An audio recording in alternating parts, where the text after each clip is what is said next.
좀 생각을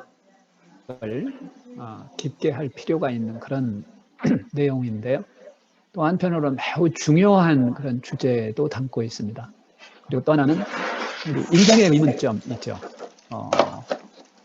먼저 제가 말씀드린 건 1절부터 우리가 8절까지 제가 읽지는 않았지만 어떤 사회의 체제에 대한 그런 의문점을 가질 수도 있고 또 그 이후에 나오는 것은 악인과 의인, 특히 악인에 대해서 이거는 이제 솔로몬도 가졌던 의문이에요.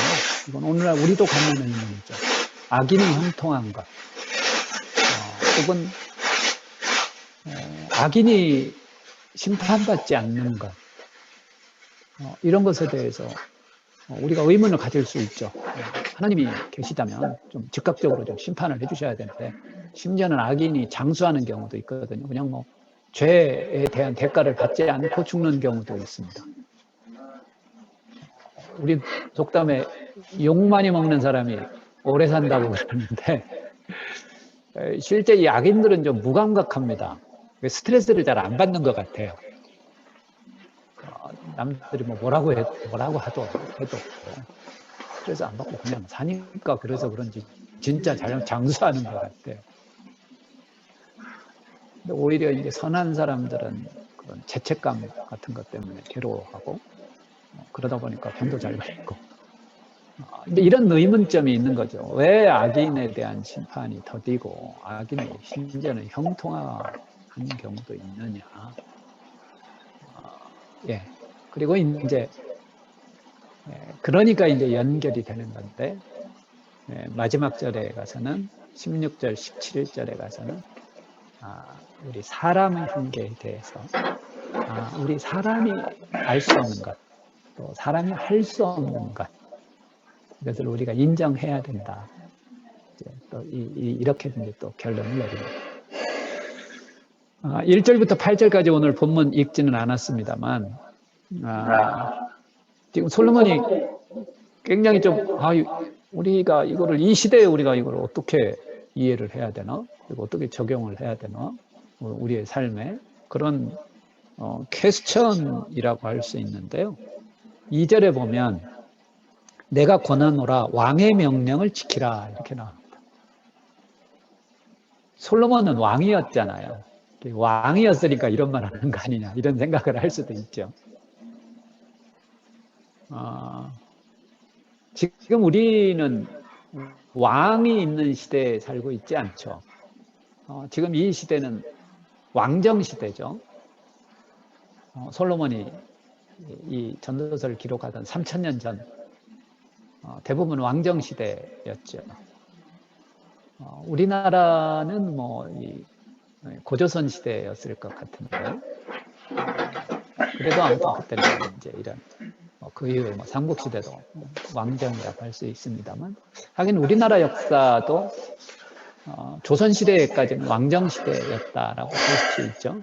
그러나 이제 2차 세계대전이 끝나면서 전 세계적으로 물론 유럽은 이제 공화정이 좀 일찍 시작이 됐습니다만 이런 정치제도 사회의 구조적인 그런 큰 변화가 일어났습니다.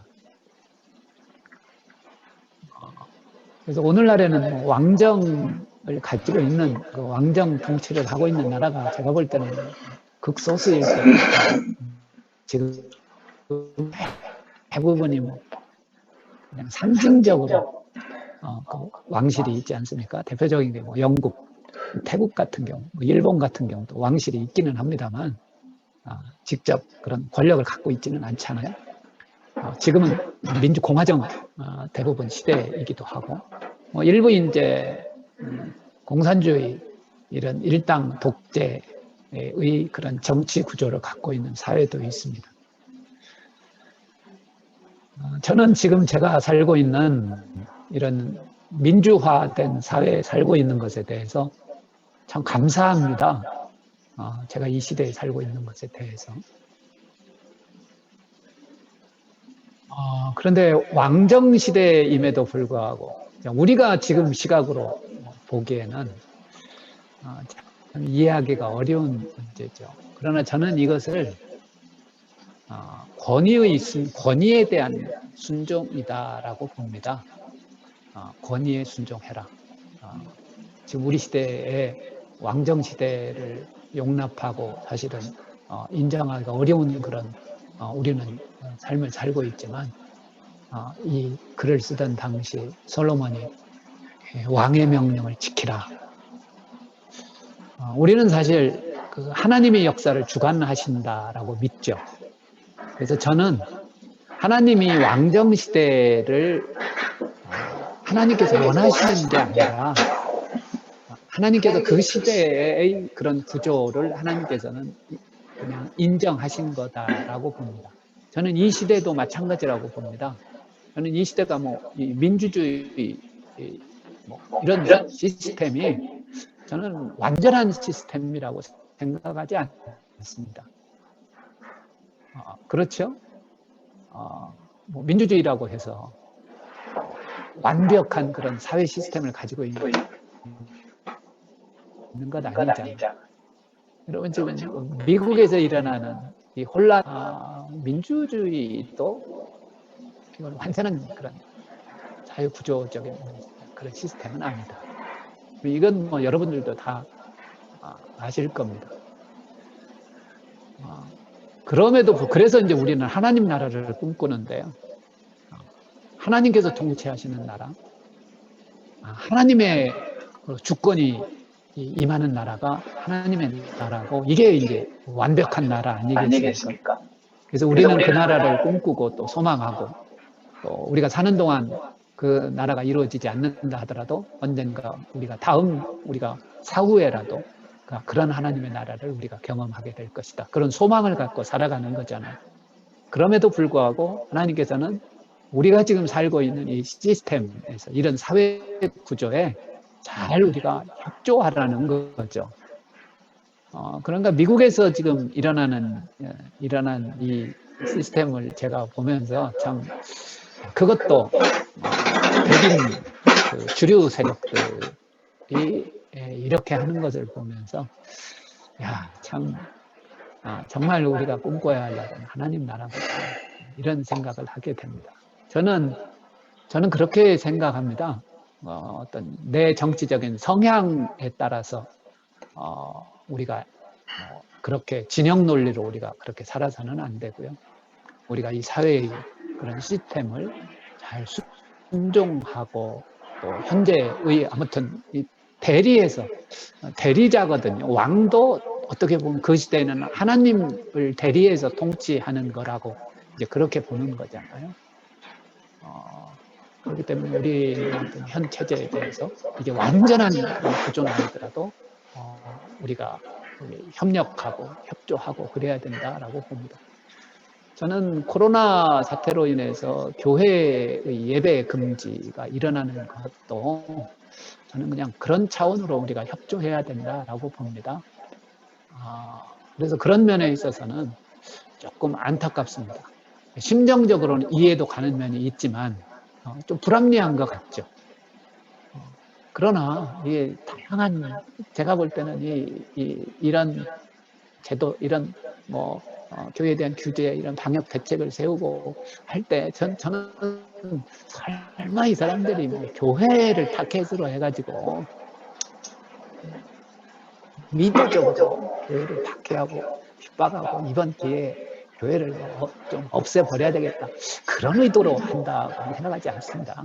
미숙한 점도 있지만 그래도 우리가 협조하고 협력하고 이 사회가 바르게 이렇게 세워질 수 있도록 특히 약한 사람들이 약자들이 그래도 보호받을 수 있도록 우리가 힘을 써야 되지 않는가 저는 그렇게 생각을 합니다.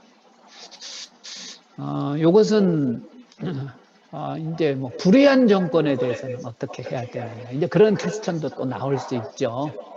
그러면 지금 공산 국가 같은데 대해서는 우리가 어떻게 해야 되느냐. 그래서 이제 특히 이제 그 히틀러에 대해서는 좀 불의한 그런 정권에 대해서는 대항해야 한다 해서 본 회파 같은 경우는 적극적으로 대항하고 그런 경우도 있습니다만 사실 이 문제는 그래서 신학적으로 굉장히 어떻게 보면 논란이 될 수 있는 문제입니다.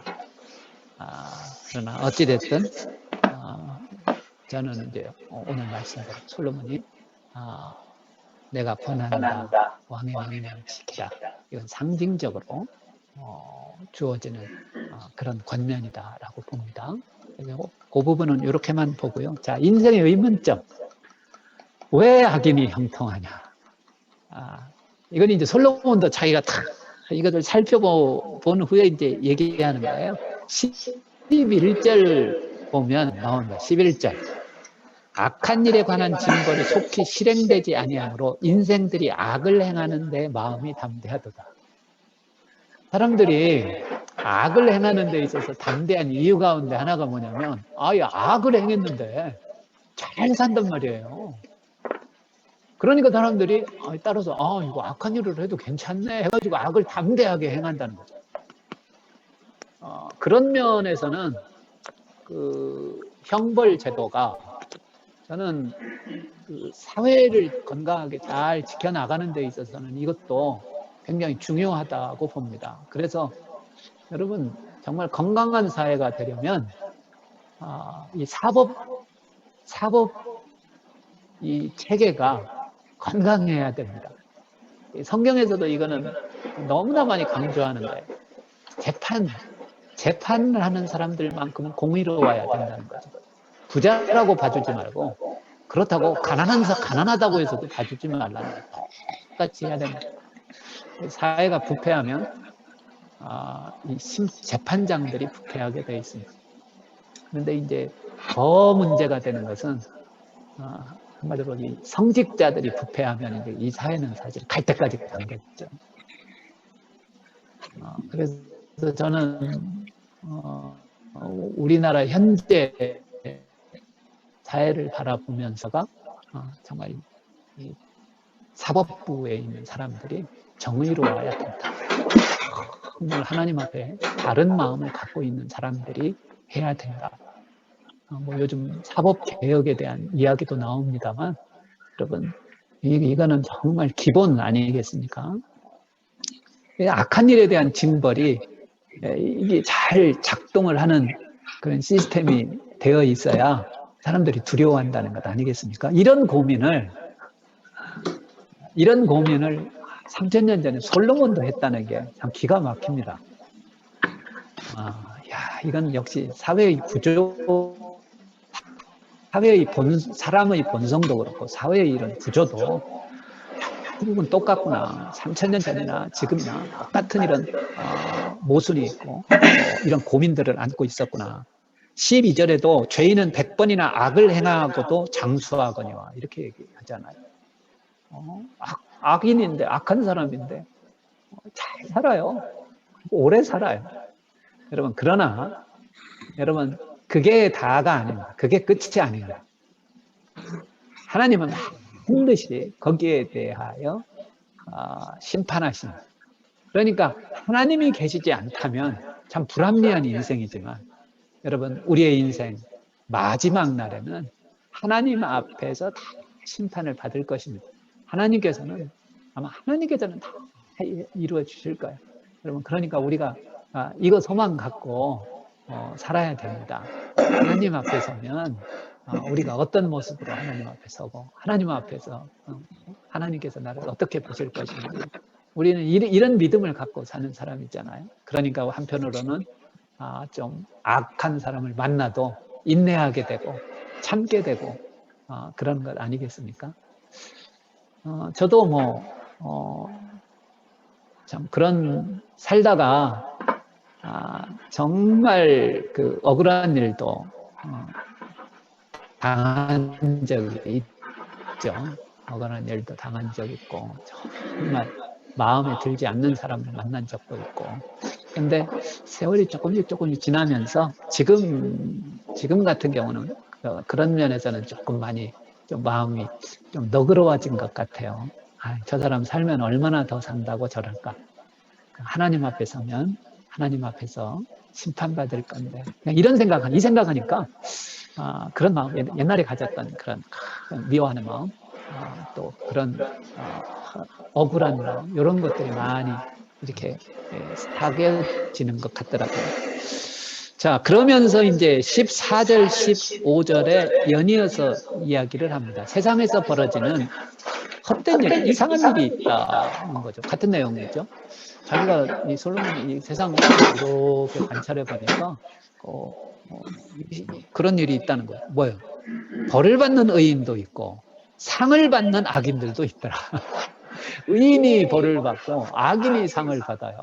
이 세상에 이런 불합리한 점이 어디 있습니까? 의인이 상을 받고 악인이 벌을 받아야 되죠. 그런데 세상이 그런 모습을 지금 보여주고 있다는 거죠. 그러니까 이것도 보니까 참 이상한 일이다. 의문점이라는 거죠. 자, 그런데 15절에 이에 내가 희락을 찬양하노니 이는 사람이 먹고 마시고 즐거워하는 것보다 더 나은 것이 해 아래에서 없음이라. 그냥 사람이 적당하게 자족하면서 사는 것이 가장 행복한 거다. 이것은 이제 우리 전도서 우리 앞에서도 쭉 얘기했던 거 아니겠습니까? 자, 그리고 나서 한 가지 더 이야기를 하죠. 14절부터 이제 살펴봤습니다만 16절도 보면 내가 마음을 다하여 지혜를 알고자 하며 세상에서 행해지는 일을 보았는데 밤낮으로 자지 못하는 자도 있도다. 또 내가 하나님의 모든 행사를 살펴보니 해 아래서 행해지는 일을 사람이 능히 알아낼 수 없도다. 사람이 능히 알아볼 수 없는 일이 있다라고 합니다. 여러분, 문명이 얼마나 발달했습니까? 정말 기막힌 세상 아닙니까? 여러분, 요즘은 잘 못 느껴서 그렇죠. 우리가 은행에 이렇게 전화를 해서 뭐 상담 같은 거 하잖아요. 그런데 AI가 하는 게 많답니다. AI가 로봇이 상담해 주는 거예요. 자동차를 보더라도 이제 여러분 우리 현대건설 그 그룹이 현대차 계열인데 자동차도 기가 막혀요. 오늘 제가 뉴스 하나 딱 보니까 뭐 현대차에서 만드는 어떤 차 모델인데 이제 사이드 미러가 없어지고 대신 이제 촬영을 해서 이렇게 모니터로 아마 이제 보여줄 모양이더라고요. 자동차 그리고 집 얼마만큼 참 좋아질지 상상하기가 어렵습니다. 정말 그 과학이 발달한 그런 시대에 살고 있습니다. 여러분, 그럼에도 불구하고 우리 사람이 알 수 없는 일이 있습니다. 어느 정도 예측은 가능하겠지만 여러분, 우리가 장래일을 알 수 없죠. 이건 우리 전도서 8장에도 얘기를 합니다. 우리가 장래일은 알아낼 수가 없습니다. 어느 정도 예측은 가능하지만 그리고 또 앞서 얘기한 대로 악인이 형통하는 것 우리가 이해할 수 없는 내용입니다. 그리고 그러나 여러분 또 한편으로는 악인에 대한 형벌이 지체되는 경우도 있지만 이것이 우리의 의문이지만 우리가 이것을 인정해야 합니다. 한편으로는 인정해야 돼. 우리 사람이 완전한 존재다. 아무리 과학이 발달하고 문명이 발달한다 할지라도 사람의 본성과 우리 사람이 사는 인생 자체는 이거는 변함없는 것 같아요. 희노애락이 있고 때로는 고난이 있고 고통이 있고 그래서 아무리 그러니까 이제 AI가 발달하면 이제 없어질 직업이 많이 나오더라고요. 그래서 어떤 분들은 뭐 설교도 그러면은 AI가 하는 때가 오지 않게 오는 거 아니냐 뭐 이런 얘기도 하시는 분 계신데 제가 볼 때는 그것은 불가능할 것 같아요. 그럴수록 오히려 우리 사람에 대한 우리 사람의 마음에 대한 영에 대한 영혼에 대한 갈증은 아마 더 커갈 겁니다. 이럴 때일수록 우리가 하나님을 더 의뢰하고 또 하나님과 교제하고 하나님을 더 가까이 하고 그래야 되지 않는가 그렇게 생각합니다. 여러분, 한 나라의 왕이었음에도 불구하고 절대 권력을 갖고 있던 솔로몬의 고백을 오늘 우리가 한번 살펴보았습니다. 우리와 정치 체계는 다르지만 근본적인 것은 같습니다. 여러분, 혹시 여러분들에게 피해를 입히고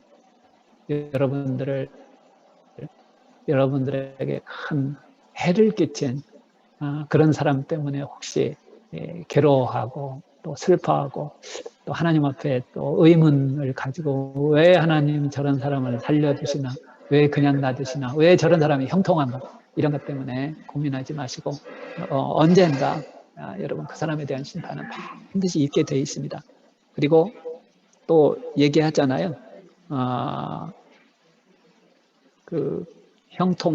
하나님을 경외하는 자들에게는 하나님께서 하나님을 경외하는 자들은 잘 될 것이다. 몇 절에 나오죠? 12절에 나오죠. 12절. 죄인은 100번이나 악을 행하고도 장수하거냐. 또한 내가 아노니 하나님을 경외하며 그를 경외하는 자들은 잘 될 것이요. 아멘. 우리는 이런 시대에도 불구하고 하나님을 경외하며 사는 저 여러분 되기를 바랍니다. 하나님을 경외하며 사는 것이 지혜로운 자의 삶입니다. 그래서 금년 한 해, 또 지난주에도 말씀드렸습니다만, 하나님을 경외하며 또 이게 지혜자 아니겠습니까? 그런 삶을 사는 저와 여러분 되기를 바랍니다. 제가 잠깐 기도하겠습니다. 하나님 아버지, 우리가 또 한 해를 살아가다 보면 우리가 이해할 수 없는 일도 만나고 또 내가 이해하기 어려운 사람을 만나기도 하지만 이것으로 인하여 세상을 원망하고 사람을 원망하고 또 하나님을 원망하는 삶이 아니라 어떤 환경 가운데서도 하나님을 경외하는 믿음의 삶을 살아가게 하옵소서. 지금도 참 신앙의 박해를 받고 있는 상황 가운데서도 인내하며 살아가고 있는 믿음의 형제들이 있다는 그런 이야기들을 저희들이 많이 듣고 있습니다. 그런 사회적인 불합리한 그 사회 체제 안에서도 믿음을 지키고 있는 사람들 우리가 기억하며